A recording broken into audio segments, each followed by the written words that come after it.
Hello, my name is Carolyn Musin Berkowitz, and my favorite thing is talking about Passover. Welcome to the Finding Favorites podcast, where we explore your favorite things without using an algorithm. Here's your host, Leah Jones. Hello and welcome to a special repeat episode of Finding Favorites. I'm your host, Leah Jones, and this week I am republishing my 2022 interview with Carolyn Musin Berkowitz. Carolyn is a good friend and the person who loves preparing for Passover most in my life. And we are 1 week out from the first night Seder, which means if you're like me, you're starting to think, oh gosh, I need to go buy everything for my flourless chocolate cake that I am bringing to Passover Seder. I need to move my pasta to the garage. I need to start working. I am thinking I need to start getting ready for Passover. Carolyn, I know, she's down to one bag of flour, and she'll be ready to kosher her stove in a few days. But it just seemed like a great time to republish this really fun, useful episode about Passover. I'm curious what Haggadot folks are using this year. My friend Jacob Kupiecki co-authored a new Haggadah. I will link to it in the show notes. About the roles of Jews in the forming of America and the story of liberation in the United States. It's a nice accompaniment to whatever Haggadah you're using this year. I'm sure also many of us will be finding ways to recognize the hostages that are still being held in Gaza, and the terrible famine impacting Palestinians, the recent attack by Iran on Israel. It has just been a really hard time it's just been hard. This last 6 months since October 7th, I think, have certainly been the saddest of my life since I joined the Jewish people, the hardest to comprehend. And so I guess when things are hard to comprehend, it's nice to have order, and Passover is that. Passover is a holiday that gives us order, time for reflection, time to be with our people and have big conversations. So with that, wear your mask, wash your hands, get your booster, and keep enjoying your favorite things.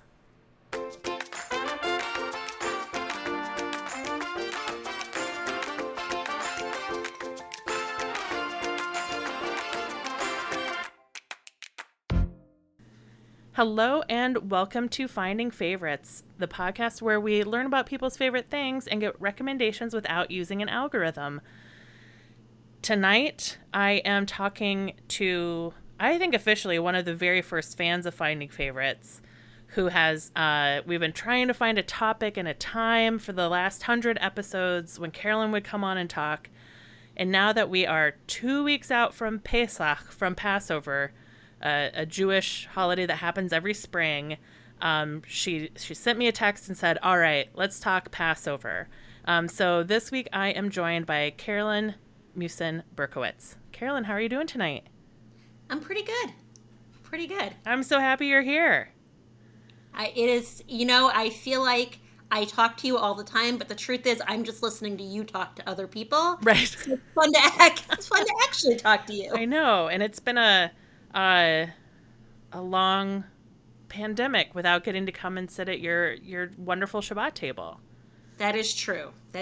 Hopefully we can change that soon. Yes. Yeah. So we were figuring out a time tonight to record, and we were timing it around your challah baking. Now the episode that I recorded last week, we talked about baking challah, and I was obsessed with learning how to bake challah when I first converted to Judaism. But I didn't know anything about gluten and that like, and the positive things you need to know about gluten, and like you have to knead the dough beyond it being just sticky. Like I didn't know anything. So I'd have these like stregonona, huge loaves of challah that would like collapse in the oven. But you were saying, tell me about your challah recipe. It's a perfect appetizer to talking about Passover, Pesach or Passover, is to talk about challah, which is bread. So, first of all, I will say the best way to make sure that your dough is kneaded the right amount is to use a bread machine. Oh. I highly recommend. I make challah every Thursday night, and I would not make it if I had to use my hands and like do the dirty work. I spend 3 minutes putting in ingredients, and I turn on the dough cycle, and when it beeps, I come back and I braid. That's brilliant. I mean, my mind is blown. It people say, "Oh, how do you do this every week?" And I'm like, "Oh, it's just part of my routine." But like, it's 3 minutes, and then it's like 5 or 6 minutes of braiding, and then I put it in the oven. What time do you put the dough in? Like, how long is the dough cycle? I think the dough cycle is a little more than an hour and a half. Okay. I'm gonna be honest. I used to know, but I have a different bread machine now, and I have no idea. But I will tell you that tonight I put the dough in right before eating dinner, and I was braiding. So that was probably around 6:15. Okay. And I was braiding right before 8:00. All right. So it's maybe an hour 30, hour 40. And that dough cycle, like it mixes it up, and then it counts the rising time in as part of that time. So how did I get this recipe? Yes. So I've been making challah for many years, maybe like 8, 9, 10 years. And when I got married, my cousin, as a shower gift, gave us a bread machine with a wonderful recipe. And I tried it once, and it didn't work because I didn't know how the bread machine worked. So I gave up for a while. I should try her recipe again. And I tried different recipes, found something that I liked. And a few years ago, I went to Atlanta to visit my friend Cindy. And I said to her, "Do you want me to bring challah for the weekend?" And she said, "I've gotten pretty good at making it. You don't need to bring challah. I'll have it." So I was there over the weekend. I was there for Shabbat, and we're having her challah. And I'm kind of a challah snob. Like, I won't buy challah from the grocery store. I think that it's terrible. And I was eating hers, and I said, "Cindy, this challah is as good as mine." And then I said, "This challah is better than mine." So I came back to Chicago a couple days later, and I have been making her recipe ever since. So she has, as she said to me, as I was braiding tonight, we were FaceTiming and I was braiding, she said that when people ask her about it, she said it's an old family recipe called the internet. So if you go to allrecipes.com and you look up bread machine challah 2. The number 2. Yes. Yeah. That's the good one. That's the good one. I mean, I'm sure the other ones are good too, but I haven't tried them. Huh. And it's all right. I could, because I loved, so also when I make challah, I have like whatever the first recipe was that I found and like a guide to living Jewishly.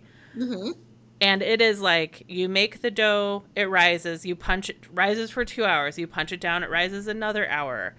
You punch it, you braid it, it rises 2 more hours. So it's 5 hours before you even get it in the oven. I mean, nobody has time for that. Nobody has time for that. I was single and in my 20s, so I would do that on Thursday night. And then on Friday morning, I would put the challah in the oven. I'd let it rise overnight in the fridge, braided. And then Friday morning when I took my shower, I would put the challah in the oven. Oh, that sounds fantastic. That was pretty great. That sounds very good. Yeah. But eventually 5 hours of like rise time just got to be just too much. I completely hear that. Yeah. I Yeah. would say so if I started around 6 o'clock-ish, I don't really know. Today was a weird day for me. If I started around 6 o'clock-ish and at 8:30 it came out of the oven, so That's that's 2.5 amazing. hours total with That, very little hands-on time. right. Right. So you're also not like getting out of your nails, getting like you're not doing this, Right. I'm trying to not get the doing dough that off at your all. hands. Right. And when you're braiding it, it's already like together enough Mm-hmm. that it doesn't make your hands gross. Yeah. Oh, that's a good. I will link to that in the show notes. Excellent. Yes. How is your? I mean, it's Chicago. It snowed today ish. Snowed-ish. Yeah. It was frozen. It came from the sky. Yes. Uh, It's how wild. how was your spring winter? How's your winter going? Ending. You know, I'm looking forward to wearing um I'm looking forward to wearing different shoes since I Mm-hmm. feel like I've been wearing the same shoes for the last 6 months. I feel like there were a few days when I could go outside in a sweatshirt jacket, Yep. and that was pretty fab. But I feel like these weird springs and the crazy winters are just the price we pay for Chicago summer. Yes, I agree. On Tuesday, I dressed for. I guess I dressed for Monday's weather, or I dressed for like the week before's weather. Uh, No. I went to work in like Birkenstocks and a light hoodie. I did not wear a jacket. It was not appropriate. And my coworkers, we went out for dinner that night, and they were like, "Leah, go into the company store, get a coat. You're like, we can't stand to look at you going out into the weather like this." And I was just like, I couldn't wear my boots another day. I was just over it. I needed a break from those heavy, heavy shoes. So I have these. Unlike many people, I do not have a lot of pairs of shoes. Like Mm-hmm. it's just never been my thing. So I have this great pair of shoes that I wore all of last summer, and they're like spring shoes, fall shoes, whatever. And I can only find one of them. Uh-oh. So I'm not really motivated to go through the piles of shoes by our front door, but I'm pretty sure the other one is there. And if I want to wear shoes that don't look like Uggs, I might have to find it. Yeah. Yeah, but the way the weather's going, you've got time I to do. find the other shoe. I do. It'll be fine. Yeah. It'll work.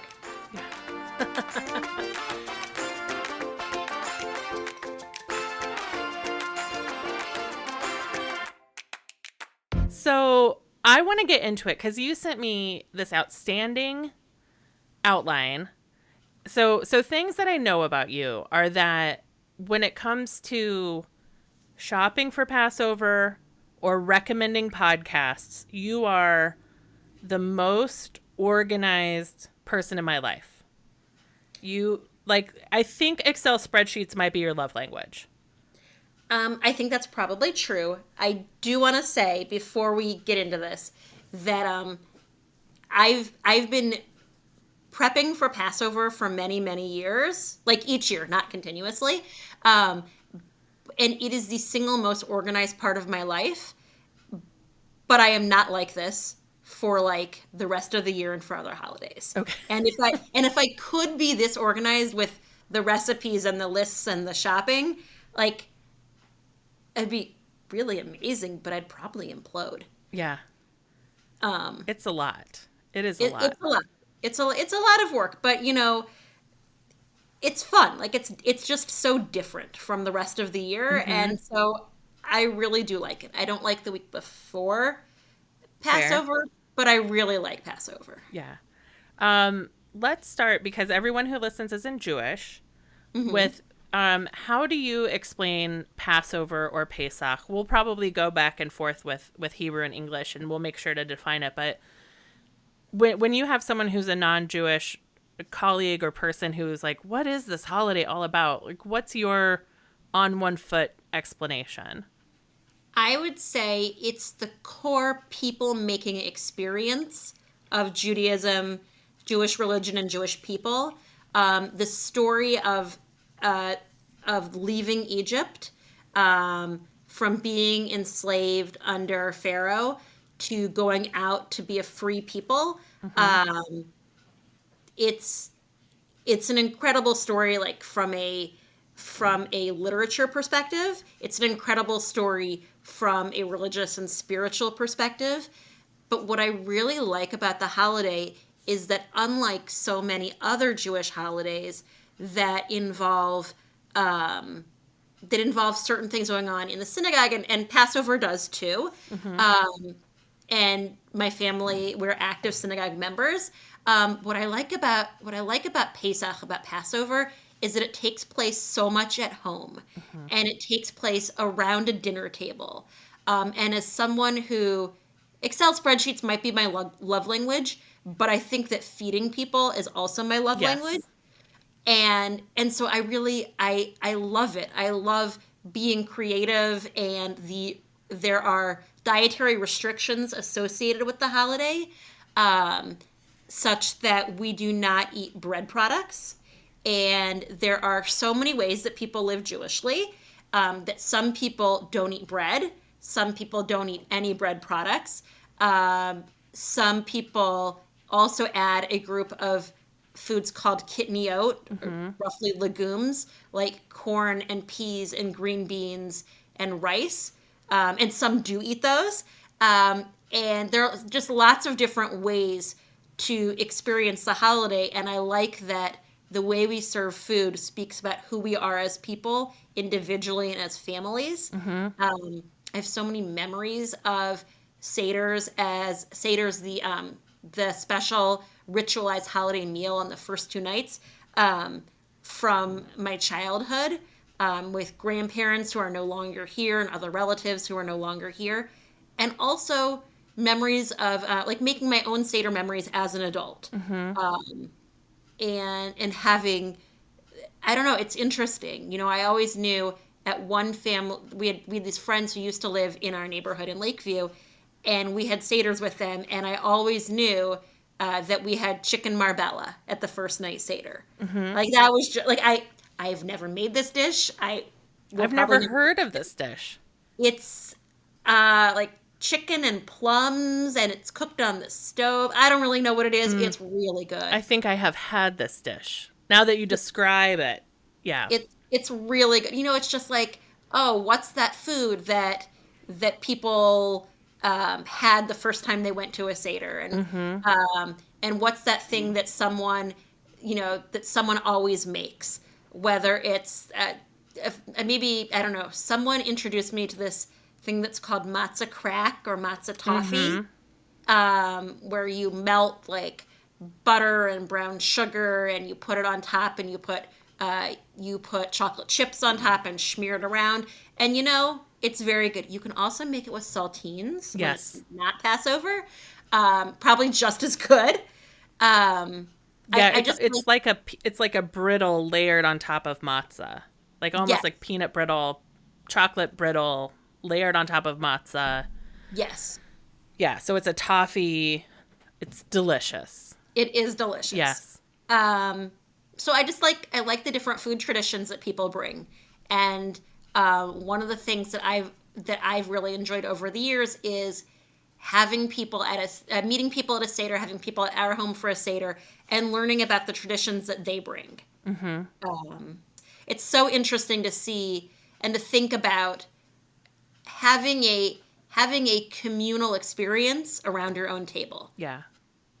Yeah, I really have come to love Passover because I love the tradition in the diaspora, so outside of the state of Israel, that when it's like a festive holiday, it's 2 days, with the exception of Purim. And so I'm like, guess it would be so fun to have like Erev Thanksgiving dinner and Thanksgiving dinner. Like, I personally love that you can go to 2 Seders and you can have like one with your family and one with this set of friends, or Seder hopping on. I typically host a second night Seder. This year I'm not because of the cancer and trying to be realistic about like how long I can stand. Sure. It's important to be realistic about that for a Seder. Yes. Because I will walk more on like a Seder prep day than like for the months leading up to it, because you're getting your house ready, you're cooking, you're dragging chairs around if you're me. But I love that it's 2 nights around the dinner table. They might both be at your home. They might both be out. There's a wonderful tradition of welcoming the stranger. So a lot of times you'll have someone, or like I will often have like a friend of a friend of a friend who I've never met. Like I love having people I've never met before at my Seder. That to me feels like, I did my job. Like there's someone I don't know. And that person brings good stories. Yes. And brings good experiences and adds to the flavor. Yeah. Of the evening. It's really, it's a special thing. I've been in this neighborhood for 17 years, and I remember walking home from Seder's, maybe walking half a mile home to wherever we were living, and seeing other windows where there are people sitting around a table. Yeah. And like it's so moving for me to think there are all these people having this experience at the same time. Yeah. And it's also the most observed of any Jewish holidays. That is true. In part because it's at home, it's a meal, and whether somebody's doing a very abbreviated Seder, telling the story rapidly, or having a long lingering storytelling night, or it is the most observed, which I think is fascinating. They're still coming together. Yeah. Yeah.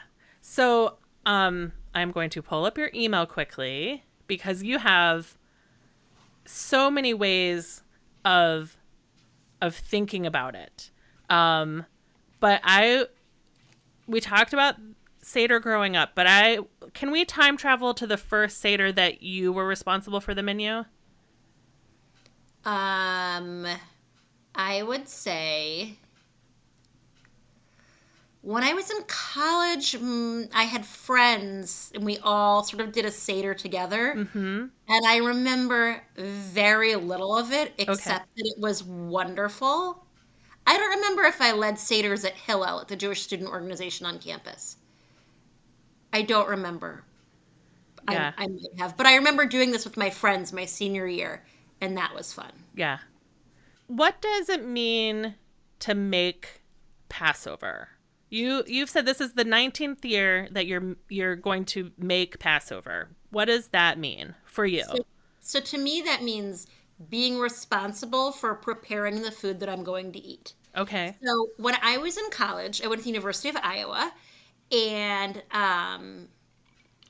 the Hillel, the Jewish Student Organization, had a Passover meal plan. And unlike many larger universities, I'm learning, there was not a kosher meal plan through the dorms, but like in general. But Right. During Passover, Hillel had a meal plan, so you could pay whatever amount of money, and you could eat your lunches and dinners at Hillel that week, so you could have kosher for Passover food. Mm-hmm. So, I was a kid. I was in high school before college, so I didn't worry about making food. Right. And I went to school, and I paid the money and showed up, and they had the food. Yeah. And I didn't really have to think about it. And my first year out of college, I was living in Skokie, Mm-hmm. and I was working at a synagogue, and I remember thinking, well, this won't be too hard, because it's not hard to do Passover. I've been doing this my whole life. Right. And you're in a very Jewish suburb. What could be hard about keeping Passover in Skokie? Well, it turns out that if you're not going to a place that makes you food every day, Mm-hmm. I got a little hungry. I mean, that's the truth. I got a little hungry, Yep. and on the third or fourth day of the holiday, I must have gone to Target or Bed Bath & Beyond, and I bought a griddle, and I started making matzah brie. I started frying matzah with egg. And that was, I would not call that necessarily making Pesach, but that was the beginning of me being an adult and figuring it out. And so a few years later, I was in grad school in Boston, and I lived with 2 wonderful, wonderful roommates, and both of whom were Jewish. Mm-hmm. And I said, naively. So I was in graduate school at Brandeis, so we had all of Passover off for spring break, and they were both working. And I said, if we can agree to keep our kitchen in our apartment strictly kosher for Passover, I will cook everything for the whole week. What were you now at this point, were you like someone who like cooked family style meals for your roommates, or you were just like, this is the first time you're thinking about cooking the food for the whole suite? I think I was a control freak. Okay. All right. Fair enough. And they said, sure. Yeah. And then what I learned, again, remember I said I was naive, I learned that you can say strictly kosher for Passover, and every person is going to hear that differently. Yes. And so that was a great learning opportunity for me, for all of us.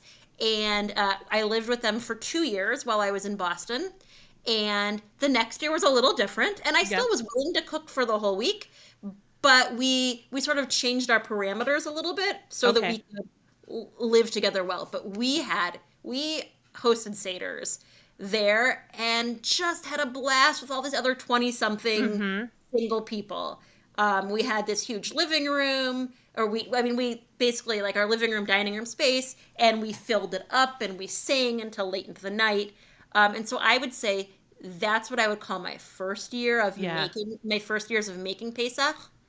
When I came back here to Chicago, I was single, and I was like, oh, well, I have to, and I didn't, sorry, not only was I single, I was also living alone. That's what I meant to say. And so I had to sort of figure it out before I was part of a synagogue community and before I really knew people. And so I made plans for a week of meals, assuming, I don't want to say, it sounds sad to say, assuming that I would not get invited to any meals, but it was more like, I want to take care of myself. Right. Like, I'm responsible for myself. So if I do get invited to meals, that's amazing. And if I don't, you're not starving. Right. Because there are only so many days when cream cheese on matzah covers it. Correct. And as someone who doesn't eat cream cheese, not even then. Yeah. Keep going, cowboy. So I would start to like make menus and figure things out, and I started to invite people over for meals, and I also got invited to people's homes for meals. And that's how I started coming up with like a whole plan. Yeah. My plan started with a clipboard, and on the clipboard I would make lists of recipes. Well, first of all, I discovered this amazing thing. I don't think I do have it. Hang on. I know it's a podcast so no one else can see it. We will discuss it. So this is the CRC kosher certification Pesach guide that comes out every year. Okay. And it has everything you want to know and don't want to know about this holiday. But the best part is they have this section in the middle called the shopping guide. And the shopping guide is color-coded. Oh, look at that. So the things that are green, I can send you the link for this, by the way. Yeah. The things that are green, you do not need to have Passover certification. Okay. So those are things that you don't have to, because one of the things you do is you eat down your pantry. Yes, so this means there are some things that you don't have to get rid of and swap out for Passover. So I swap it out anyway. Okay. But it means that you don't need to get... So... that it doesn't have to have like... It doesn't need to have a Passover kosher symbol on it. Got it. I understand. So, for example, you can buy white sugar, like any white sugar. It's totally fine. So, because my family is strictly kosher for Passover, or one iteration of strictly kosher for Passover, let's be fair, I do buy new things. Okay. And I am eating down the pantry as a way of making... We have a very tiny kitchen and a large pantry, so I'm trying to make space for stuff now. But, so this shopping guide shows things that you need. The green listed items do not need any Passover certification. So Great. that also includes things like raw fruit. Sure. Or like kosher meat that doesn't have anything added to it. Then there's it's like a stoplight. There's the yellow section, It has to have reliable Passover kosher certification on it. Okay. And then there's the reddish, orangish section that's like, no, don't buy this. There's no way it could be kosher for You Passover, so cannot like have don't go. Exactly. Okay. So I used to take this shopping guide and I put it on a clipboard and I would walk through the aisles of Jewel with my list and with this as my guide so I could check it. And I kept this clipboard from year to year and I kept my menus from year to year. And at some point, I started putting them into a Google spreadsheet. And lots of people have trouble figuring out what to serve and what to buy. Right. And it's so tempting to go to Jewel and just walk down the aisle and be like, oh, this looks good. This looks great. But this food is so expensive. Yes. And right now, all the prices on food are going way up even more so. Right. So I like to go in with a plan because this can be an expensive week of eating. It is an expensive week of eating.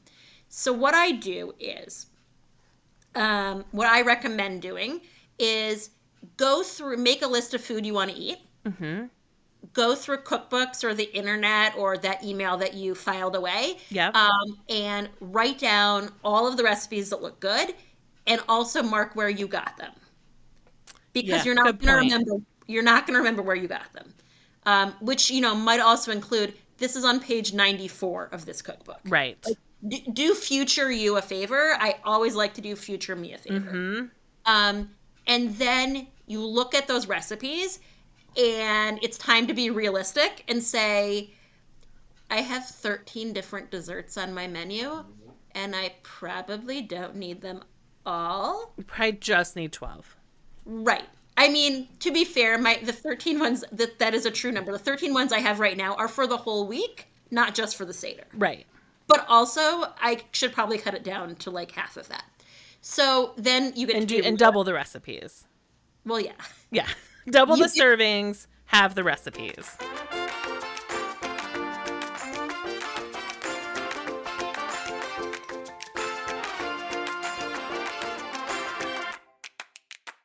So you get to be so then you get to be realistic and say, what will I really make? And what I did originally was I took each of these recipes I decided I would make and I wrote down the ingredients. Originally probably on paper.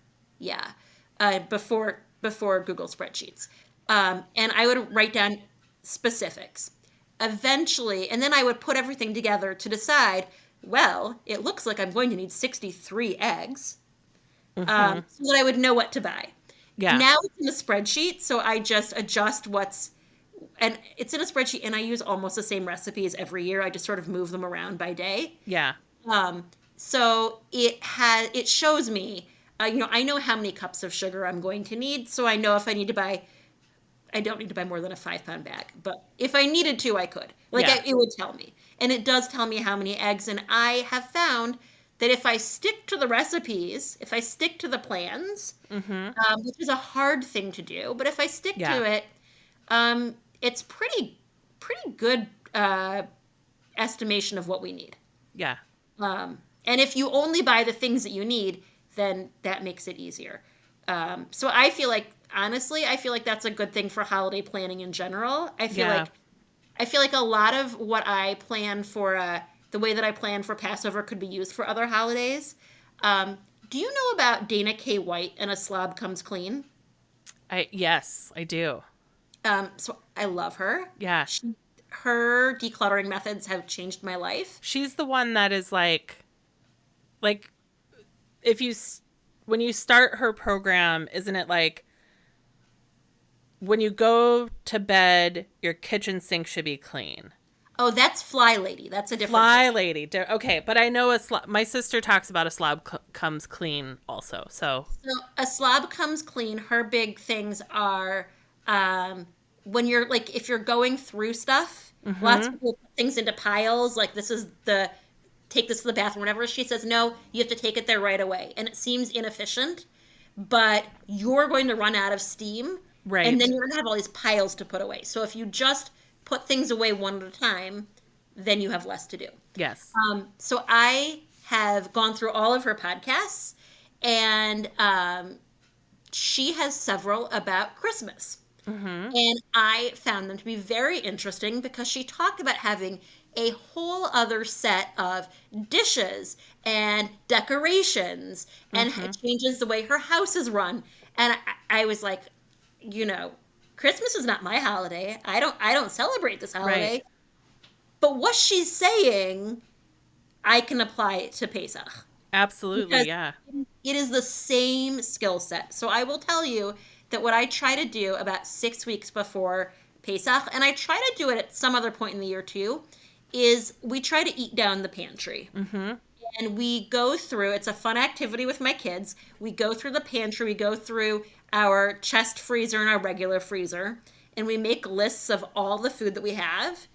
And then we systematically work on eating it so that we're about to spend a lot of money on food for 1 week. We might as well use the money we've already spent on the food in our freezers. Yeah. So we've actually done a really good job this year. We're getting there. Yeah. Does it help that the kids are eating a little bit more? Um, Like they grow every year. yeah, it does. It also helps that I found 3 different kinds of cookies in the freezer. Aha. Fantastic. So we had to take them out. I took out brownies for last weekend. I was like, oh, these are in here. We have to eat them. I think Those are the rules. I think we have 2 wedges of cake left, so I should probably take one of those out tonight. Yeah. So I feel like that's a good way to start. And then I just, I like the food prep part. I really, really enjoy creating things that have been in my family for a long time or that I have taken in as recipes that we make. I will say a great thing for me with my spreadsheet is that I do a post-mortem every year. Wow. And so I remember one year I had some cookie recipe, and I wrote, don't make this recipe. You know you want to. You'll think it's going to be good. I don't know what this recipe was, but it was some kind of cookie. And it spread. It was like a sheet of cookie and not in a good way across. Oh, no. And I did it 2 years in a row, and I was like, never again. But I made notes. So I just want to see. I have a note from, this is from, I don't know if this is from last year. It says 2020. Could have been from last year, even though it says 2 years ago.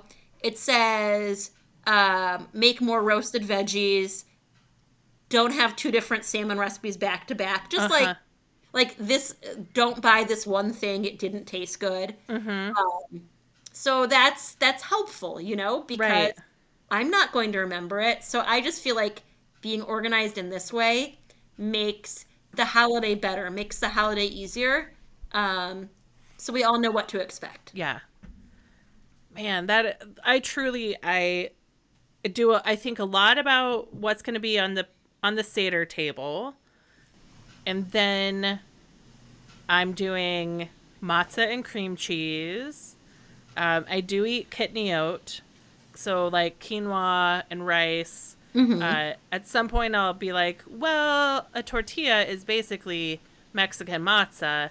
So at some point I go out for Mexican because when I get corn tortillas, so because I don't plan at all for the holiday, or I buy things that I'm like I've seen people make matzo brie, and I know it's like Passover chilaquiles, right? It's eggs. What are chilaquiles? Tortilla chips and eggs fried in a pan. Oh, okay. Yeah, with like salsa. I mean, that sounds great with salsa. Yeah. I would say, I love matzo brie, and I could make it every day. The trick is you want to hold a sheet of matzah under running water for to the count of 20. Okay. You want to get it good and wet, and then I put it in a bowl and kind of smash it down, and then I scramble the egg with it, in that bowl. And I put my matzo brie is always very crunchy. I do. Well, it depends on how long you soak it, because it's good to have a little bit of crunch. I never knew to soak it at all. Yeah, so you're changing my life. it's a if you'd like to come for matzo brie, you're welcome to come. Ooh. We will be here. Yeah. I find that it can be hard to plan meals for the holiday because I think a lot of people get tired of matzah. Right. And so what we try to do is have a lot of protein and a lot of produce. And have like food that is just real food. Right. Like that it's not all Passover substitute cake, Passover Correct. substitute bread. Like I don't make matzah like cakes Yeah. because I don't cook with breadcrumbs, so I don't want to cook with matzah Matzah meat. crumbs. Yeah. So like we do for dessert the first night, like the first Seder is chocolate covered strawberries because by that point people are usually full. So it's just like a nice, fun, refreshing thing, and like you melt chocolate chips and you dip in strawberries, Yeah. and they taste good. So I've done that for during the Seder. We've dipped strawberries in chocolate for dipping. oh, this is the best thing that I discovered at a Seder several years ago. It is the Karpas course. Yes. So Karpas is the second, third, fifth. It's very early on in the Seder. I think it's second or third part. And you dip a vegetable into salt water because the vegetable represents spring and the salt water represents the tears of slavery. And so many people will dip some parsley and they're like, oh, it tastes like spring, or they see parsley the rest of the year, it tastes like Passover, but I went to the home of these friends of ours, and they had a whole course, and they had carrots, and they had cherry tomatoes, and they had Terra chips, and Terra chips? Yeah. So you can get some that are kosher for Passover. Okay. They are obscenely expensive. Right. But like it's fun because they're regular they're regular chips. Yeah. And you could like dice potatoes and roast them, and so put all of those out, and then as you're carrying on with the Seder, if people need to have a little snack, it's right there. I highly recommend the Karpas course for anyone who, like me, gets hungry before dinner. Right. Yeah, or if you've got some kiddos trying to hang on. Yes, It's absolutely. really important. Absolutely. Put out some guac there. Yeah. So we try to do foods like that, like foods that are fun, but foods that are simple. I make salmon for 1 or 2 nights. And I make a few different kinds of chicken. Just like regular chicken that I would make the rest of the year. Nothing too exciting about it. My daughter loves brisket, so we will definitely have brisket and probably be eating that through a good portion of the week. Yeah. Cowboy, you are killing me. Cowboy really wants to be on the podcast. He really wants to be on the podcast. It's so funny. Yeah. This is, I've been out of the house for 3 days in a row, right? Like, this is him getting used to my new, like, our new going to the office schedule. Is that by Thursday nights, he's like, I need cuddles, I need scritches, I need attention. Whereas when we were home for 2 years, he did not need this much attention because he, like, kept eyes on me, I guess, during the day. It just wants to be sure. I'm going to keep coming back. Don't worry, babe. All good. Yeah. So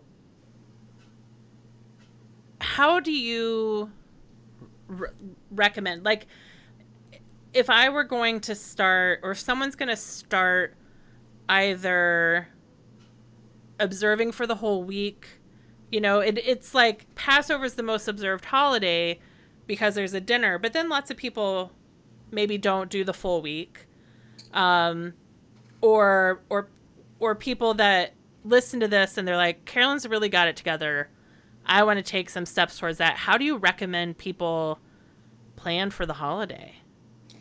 I would recommend um, trying to be realistic about what you can handle, what your Mm-hmm. household can handle, and maybe pushing yourself a little bit beyond that, but not too much. Mm-hmm. And um, think about what works for you. Listen, Yeah. I'm not a rabbinic authority. I'm not going to say this is a good thing. I'm going to talk about my experience. I don't want Yes. you to take it as this is how to do it. I would say that it's good to avoid bread products during the week.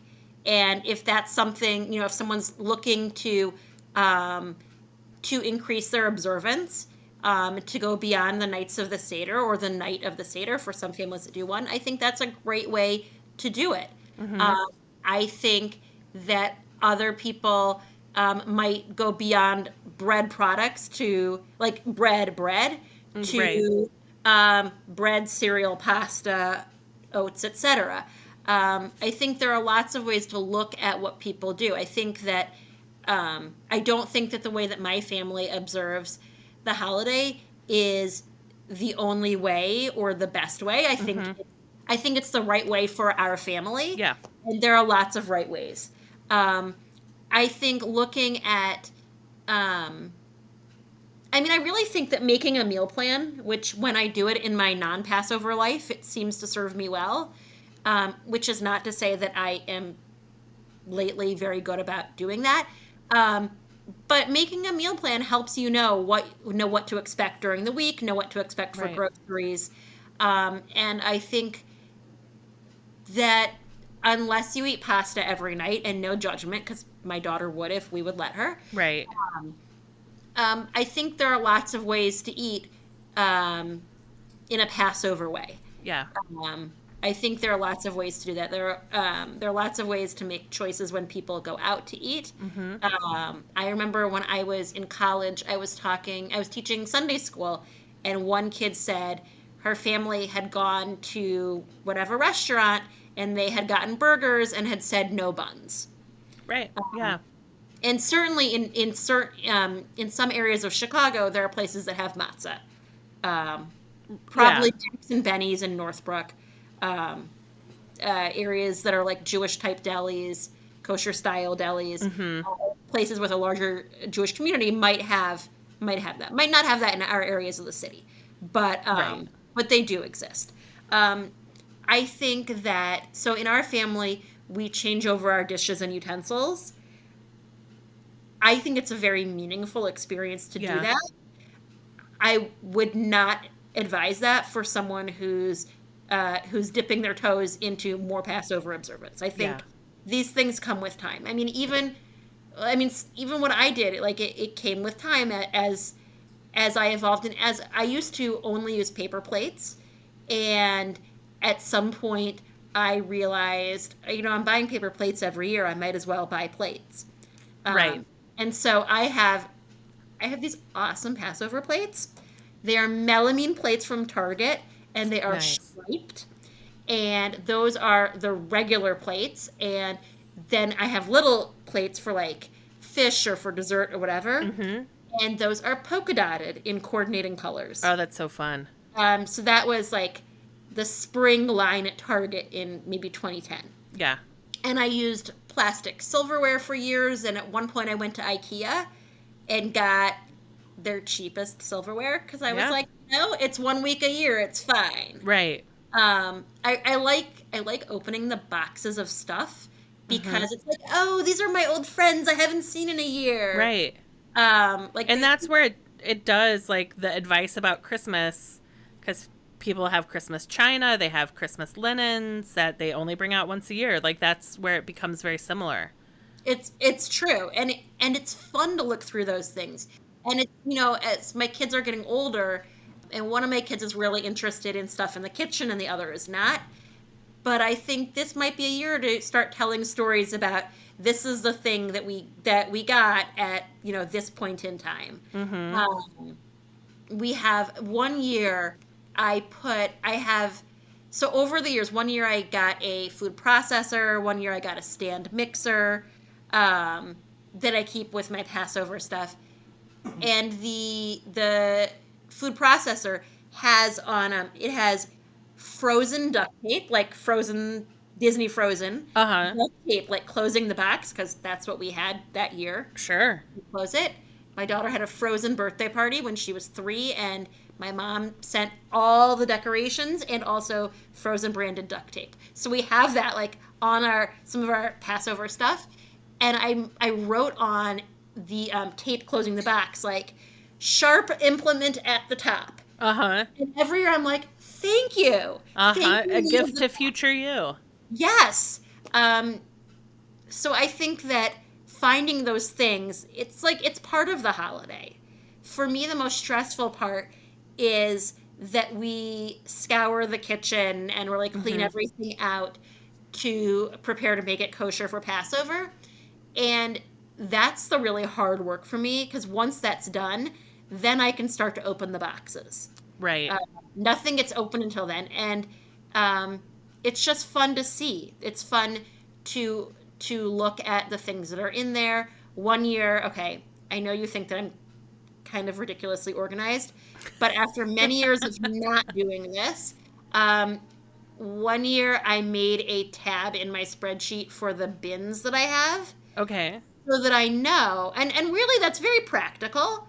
Now I'm looking for it, and I, of course, can't find it on here. But I do have one that says, maybe it's on the checklist? I don't know. Now I don't see it. Uh-oh. I hope I didn't get rid of it. But it said, basically, like, this is in the, like, plates and bowls and silverware are in bin 1. And, these, or there's one that says, like, open this one first. Okay. And I did that because every year I'd take everything out, and at the end of the holiday, I'd have to put everything away. Uh-huh. And I would have no idea how to put it, how it was arranged. So one year I took pictures, and then I took the pictures and put them in the spreadsheet, and wrote up so I would know. Nice. Although it seems I can't find it, I guess I have to document it again this year. Uh-oh. But also, that's a good thing for Christmas decorations. You have to know which ones fit into which bin, right? Right. Like you have to know where you hid away the china. I found a Facebook memory. So I write down in my postmortem, like, don't buy this. You have lots of leftover that, whatever.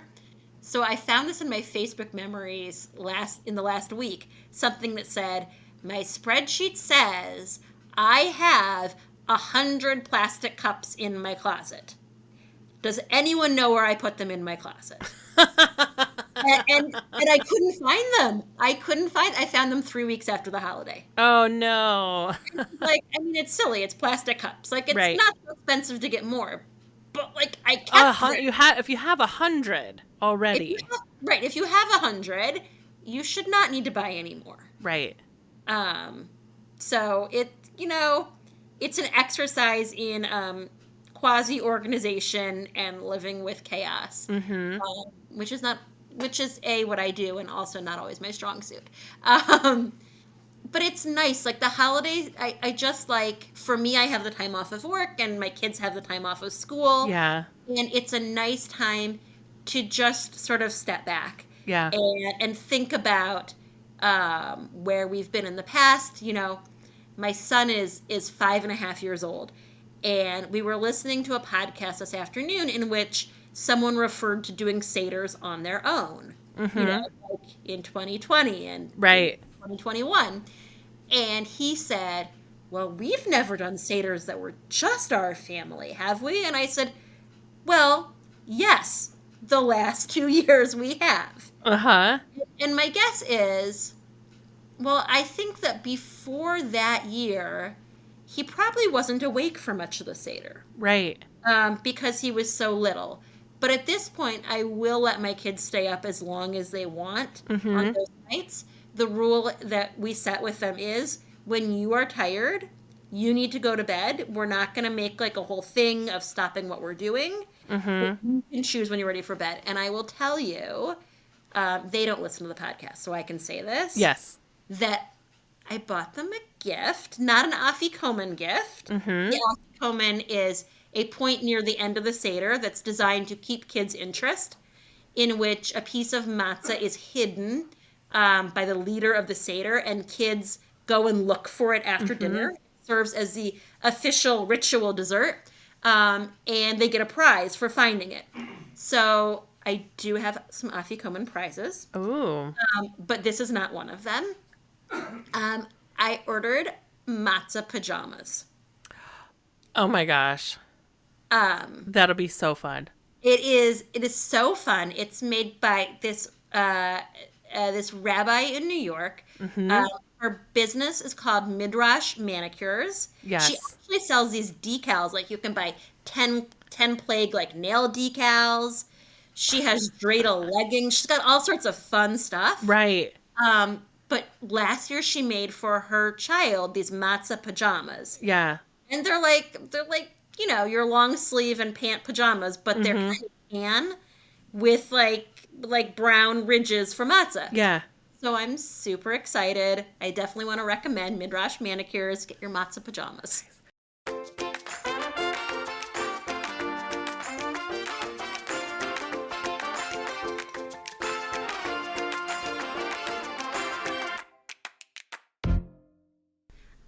So I have a recommendation to make. Yes. Well, another one. I was really thinking, like, what are the things that I could share here that would be useful? So the ritual of the Seder is it's written in a book called the Haggadah, which literally means the telling, and there are lots of different Haggadahs that are out there for every stripe and flavor. Lots of options. Some people have a custom of getting a new one every year. And like, it's interesting to have, sometimes it's helpful to have everybody around the table on the same page, literally. So you can say, now we're on page 26. And sometimes it's really fun to have people on different pages. In different books? In different books, so that they can see what's in that book and say, oh, this is such an interesting piece of commentary, because the Seder is, you know, we're reading through the ritual text, but, you know, we're not widgets. Like, we have reactions to things or things that are interesting. So I bought a Haggadah a few years ago when it first came out, and I thought I was going to buy it for my daughter, who really likes comic books, because it is a graphic novel. Ooh. And I have to tell you, I thought I bought it for her, but actually it's for me. Okay. And I don't know if I should get more copies, because I do not want to relinquish it. Like, I want to use it at the Seder. So it is called the Passover Haggadah graphic novel. Oh my gosh. And the guy who put it together, who did the illustrations, I think, okay, I'm not a comic book person, so Sure. I don't know if it's DC or Marvel, but like, he drew Batman and like worked and did Batman stuff. Wow. So like, he kind of knows what he's doing. Yeah. And it's really beautiful. It has lots of pictures of women and men, which for me, very important to have representation. And there are pictures it's set up, it looks like a comic book. It has the Hebrew text on one side. Yeah. And it has comics on the other that go through, that literally are going through every word of the text, but showing modern things. Like, you have the, in the story of the 4 children, you have the wicked one, and it shows a picture of a kid, like, dropping his plate on the ground and being sent to his room, where he's like, kicking a basketball against the wall. There are pictures from Soviet Russia. There are pictures from antiquity that are all drawn. And I will say my favorite part, I had it open to this and then I lost it. There is an illustration that shows the Jewish people standing in the parting of the sea. And the way it's set up, it looks like a selfie. The guy at the front is holding up his iPhone and taking a selfie. And if you look closely at the picture, at the drawings of people in it, many of them are probably just like drawings. Right. But if you know Jewish figures, you will see in there Rabbi Lord Jonathan Sacks. You'll see David Ben Gurion. You'll see Natan Sharansky. I'm sure there are famous women in here too. These are just the first ones I've seen. Yeah. There are many. Like, I would love to hear from the author. Like, who are all of the people who he put into here? But I love that he's saying, we say that everyone, the entire Jewish community, was standing at Sinai when the Torah was given. People who were born Jewish, people who became Jewish later, we were all there. Right. And I feel like that's what the artist is really portraying in this splitting of the sea, with everyone standing there also. So this is my favorite page of this particular Haggadah. But that's neat. It's a really cool thing just to look through. Yeah. I went to one Seder many years ago. Actually, Facebook Memories just showed it to me today. Like whatever it was I said on my way to that Seder. But it was early in my Jewish life, maybe like 4 or 5 years in, and it was a Seder where everybody had a different Haggadah, and I did not have the literacy yet to not be on the same page as everyone. And it was so hard for me. So hard. But then this last year, when it was just, first night was just Ezra and I at the table, and we each had a different Haggadah, and he kind of guided, like, first night he did, second night I led. But we did each have a different Haggadah, and I was like, oh my gosh, I've gotten to the place where I can have multiple Haggadot in front of me. I don't know. For me, it was like this proof, like the proof that I've, like, my Jewish literacy has grown to the place where I am now comfortable being at a table where we're using different books and we're sharing different readings. But boy, that first time I went to one, it was like the hosts were lovely and I could not escape. So I got through it, but I was so confused. I went to a Seder once. It was a lovely Seder of extremely educated Jews. Mm-hmm. And I've been going to Seders all of my life, but not necessarily with extremely educated Jews all of my life. And this family did something wonderful for the middle-ish part of the Seder, the Magid part where you're telling the story. They said, we're going to leave the table, and we went to the living room and we sat on couches. Mm-hmm. So we were all reclining and we were all cozy and comfy until the point that we needed to come back to the table for that portion. And what the leader said was, you can read your, like, we went around in a circle, because I think, I don't know if everyone does that, but I think that everyone I know who goes to Seders does that, where you go around and every person reads a paragraph, and then everyone gets to participate. And what the leader said was, you can read your section in English, in Hebrew, or in whatever language you choose. Mm-hmm. And that was fascinating as I sat and watched all of these incredibly educated people, and I definitely felt like, I'm just gonna read it in English. Right. It was very interesting, but people had cool commentary and things to share. I think when I was dating Neil, before we were married, we went to a Seder of friends of his, and they had everyone tell the 4 questions in a different language, and they had a book that had them in dozens of languages. It's very interesting to see the different things that people put in and get people involved with. Yeah. Do you put anything additional on your Seder plate?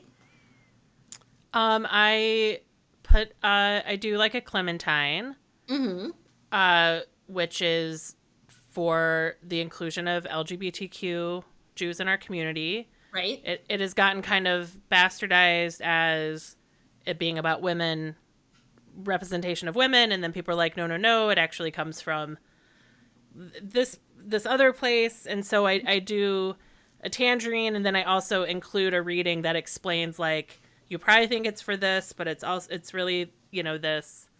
And then I've been talking to some people that this year to put a sunflower on the Seder plate for Ukraine. I have not seen that, but I've seen people say you should put olives on the Seder plate. Because olives are like a sign of peace, like olives, like in a dove's beak and all of that. This Seder that we went to with the 4 questions in dozens of languages, they also put potato peels on the Seder plate to represent the enslavement of Jews during the Holocaust and how they eat potato peels. And the Warsaw Ghetto Uprising took place on the first night of Passover. Yeah. It began on the first night of Passover. And so I thought that was particularly interesting. There are all sorts of fascinating things that people do to add to the rituals to make them their own. I think it's one of the really appealing parts of the holiday. Yeah. And since I converted, and while like I am culturally it's weird, like I'm single, so like culturally I didn't marry into a Jewish family to pick up minhag or traditions from them, but I'm not going to pretend like I'm pretty Ashkenazi in my traditions. Which is Eastern European based. But I do there's like I think it's a Sephardic tradition, an Iraqi tradition maybe, of using green onions during Dayenu to represent like the whips of slavery. But then we just die laughing because we're all like trying to hit each other with green onions that are getting more and more wilted the louder and louder we sing Dayenu. So that is just like a hilarious addition that we've done some years where we're hitting each other with onions.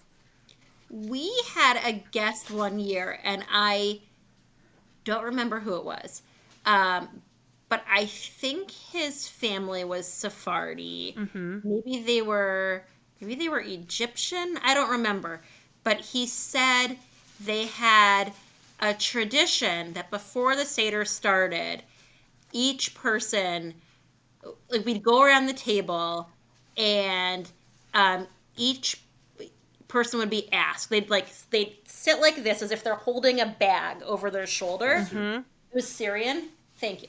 It was Syrian, and people would say, "Where are you leaving?"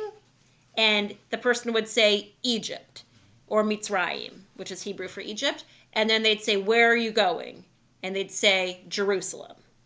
And it's sort of like. What do you have? What is that in your hand? And what did they say? Come over here so that you're closer to the microphone. Tag team podcast. Oh yeah, and then Hi. The third question, which is, what is that on your shoulder? And what did they say? I think it was lachmo anya or something. Oh, something about matzah. I think the poor man's bread. That's at the very beginning of the Seder. Freedom or something along those. I think it was something about the matzah is my recollection. But it was so cool because we went around the table and each person was asked the same 3 questions, and each person answered the same way, and it sort of set the scene. Like, is it a dinner party? Is it a religious ritual, or is this a story of experience? Right. That's so interesting. I love picking those things up through the years too, and folding them into your own experience. And I also use Haggadot.com every year, which is a website full of clips that people have uploaded their family clips. They've uploaded, organizations upload extra readings. And so I have one that I build on every year. And then because my friends are not strictly observant, I send them the PDF and they can print it. They can bring an iPad. They can bring their phone. Sure. And so it's actually been really nice because we've gotten to a place where we're not wasting as much paper like the way we used to. We used to print them out, would have the year on the front, and then I'd collect them and I would add them to my pile of things to take to the synagogue. But now, for the most part, people are doing Kindle, iPad, or like last year I just shared my screen. It was on Zoom. So I just had to make one and I shared the screen. So that was nice. So I was not raised observant to the level that I am right now. Yeah. And I remember one year in the 80s, my mom, we were kids in the 80s, we'll understand this, but this really dates us. My mom went somewhere and rented a camcorder. Okay. Mm-hmm. It's like the big camcorder that you're holding over your shoulder. And she wanted to record the Seder. Yeah. So, that's cool.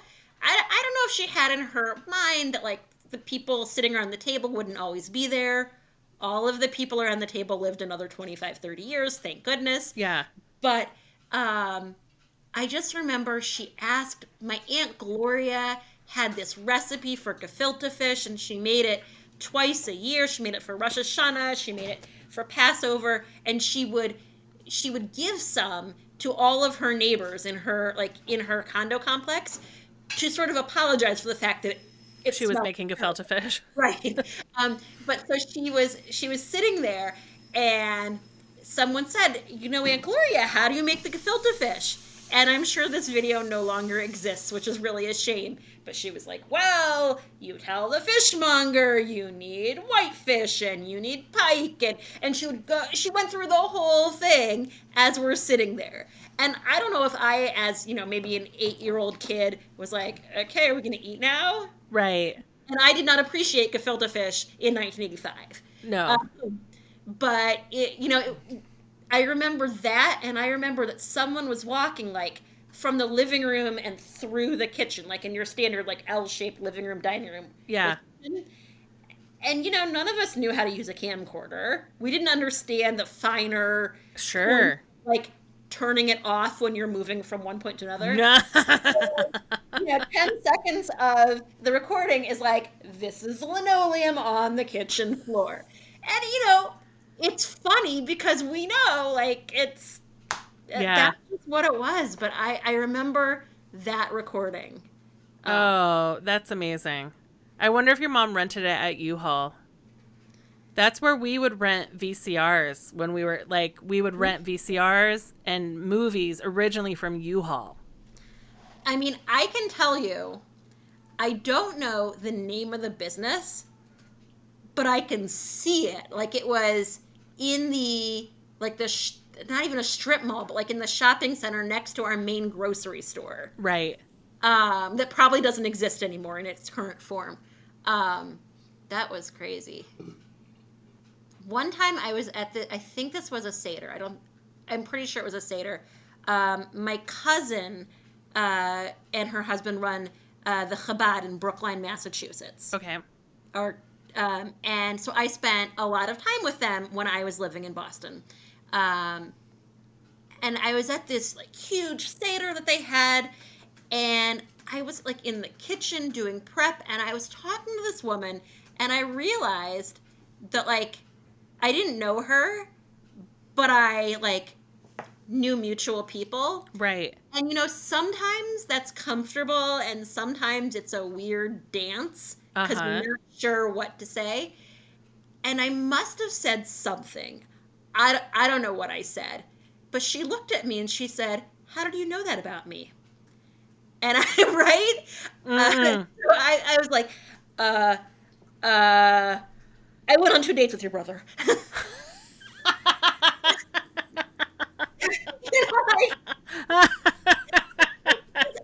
how I knew this thing about her. I'd never met her before that night. I love Jewish geography. It was just that was this just wild moment.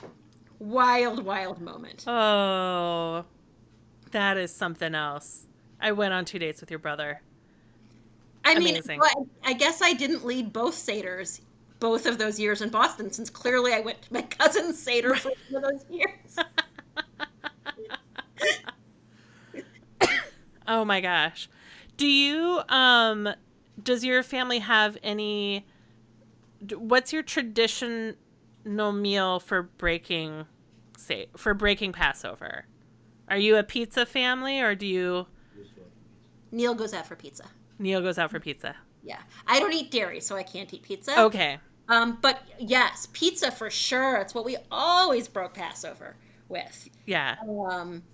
Definitely. I remember going when I was in college.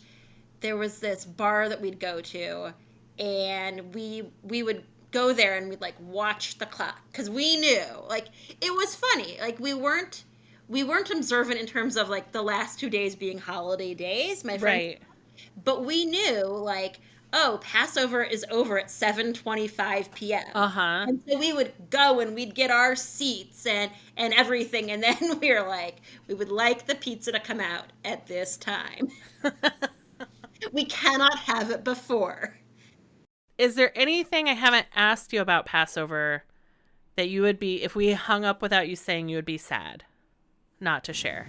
So one of the things I didn't think of when I was making you a list and thinking about tonight was when I was in college, I took this course on storytelling, and I made for one of the projects a storytelling Haggadah.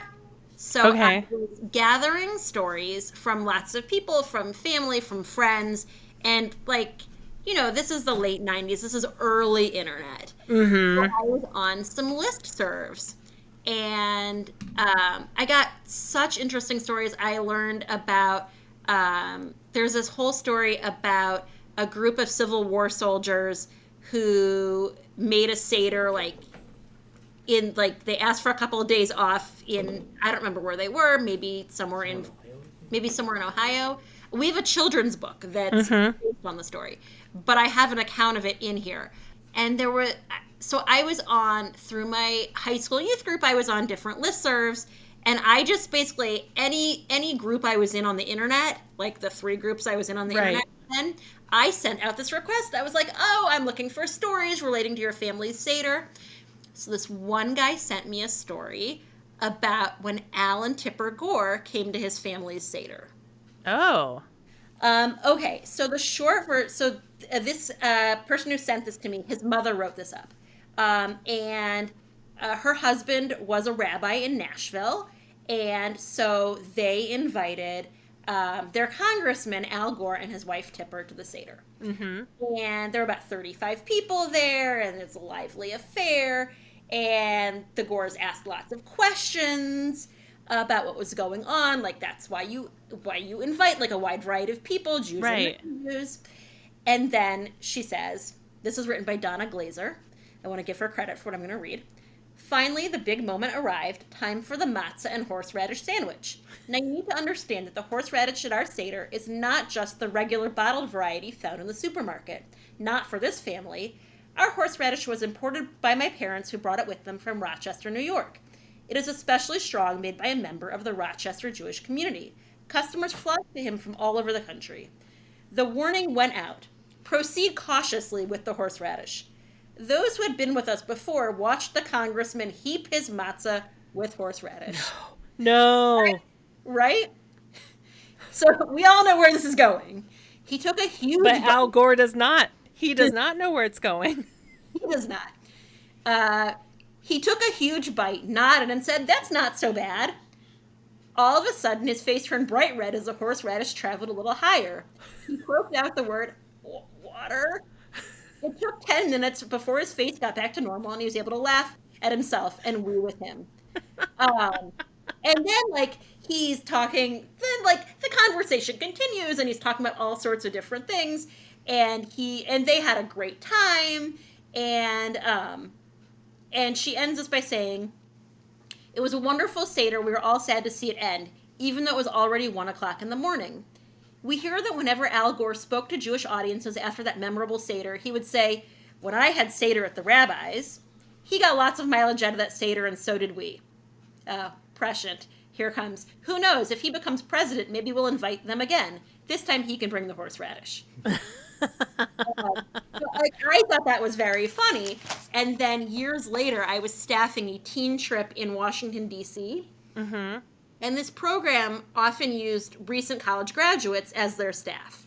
Yeah. I came with a group of teens from Chicago. They had recent college graduates. So I'm talking to this young man who's there, and he had the same name, the same last name, and he said he was from Nashville. And I said, oh, I like wrote up this, I have this funny story that like was included in this Haggadah that I made. And he said, that's my family's story. Amazing. But then I said, oh, well, what was it like that night? He said, oh, I wasn't born yet. Like, oh. Oh, what a baby. It was a very interesting moment, but I like that story. I mean, It's a great story. I love a Hillel sandwich. I love haroset and horseradish mixed together. It is my favorite flavor combination of the night. It is definitely, I would say, the highlight. Did you by chance see the picture I posted this week of my daughter and her eyes bugging out? We were talking about maror. Okay. Horseradish.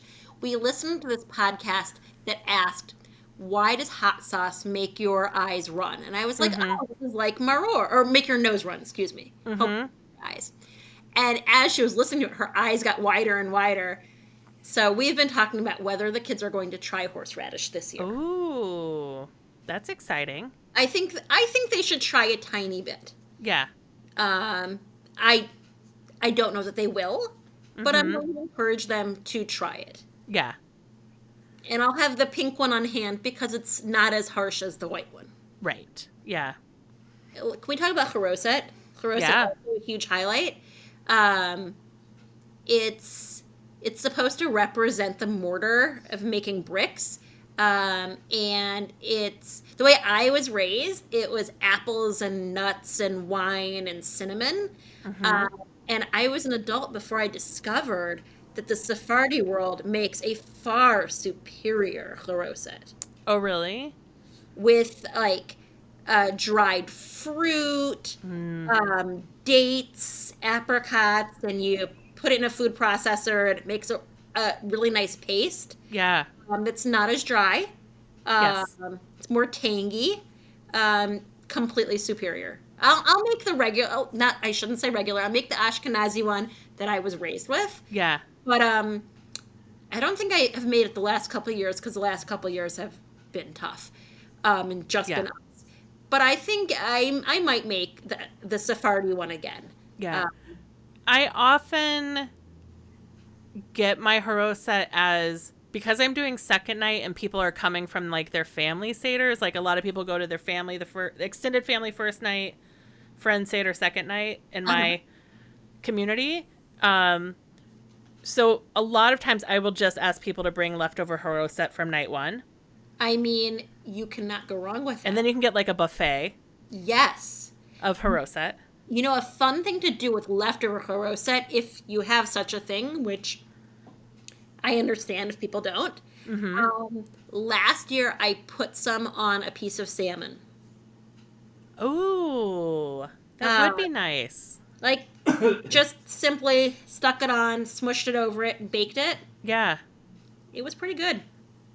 One year when I made it myself, I bought pomegranate seeds because I am lazy, and pomegranate juice and apples and like honey and some wine. And so I did like a pomegranate forward haroset. That was really nice. I like that. That sounds really good. Yeah. Like that Palm Wonderful juice.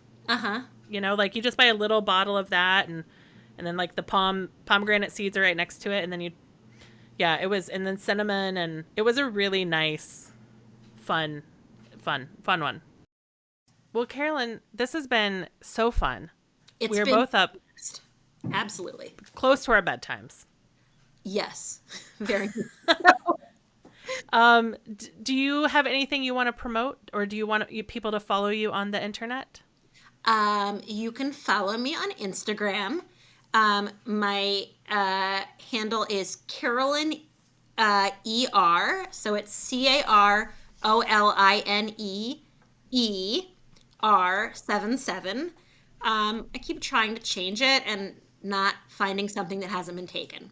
So that's where you can find me on Instagram. And I think I post interesting things about food, smashing the patriarchy, Yeah. and dabbling in parenting. Yeah. And also like Jewish dafyomi sometimes. Yes, and Jewish. Well, that you spun off, right? I did. I spun off for Dafyomi, which is a daily Talmud study that I do.